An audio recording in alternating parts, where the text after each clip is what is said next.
That was the red-headed woodpecker up for a little suet. And now I believe we're going to see a downy woodpecker, or two, or one.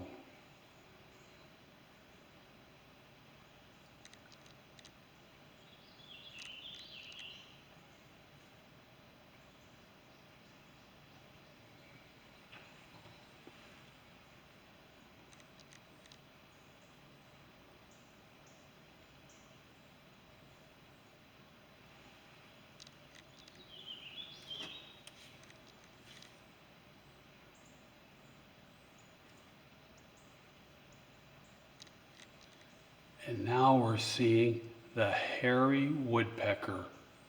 I have not seen him this spring, so this is pretty cool. See how he's much bigger than the downy woodpecker? He has a longer beak. He's a little bit larger.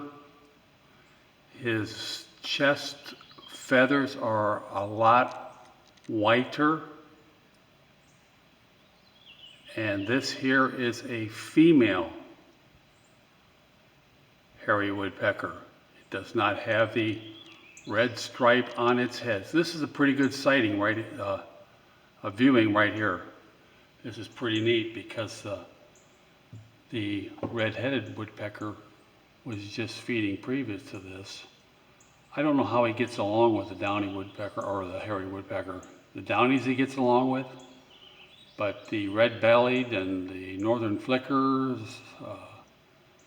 and the nuthatches do not get along very well. So red-headed woodpecker may just be completely out of the neighborhood. So this is a good sighting this morning. This is pretty cool. Had no idea that hairy woodpecker was going to fly in. I didn't even realize they were around this spring. So that was a good sighting for the bird, man. Pretty neat. I'll keep watching. As always, the bird is the word.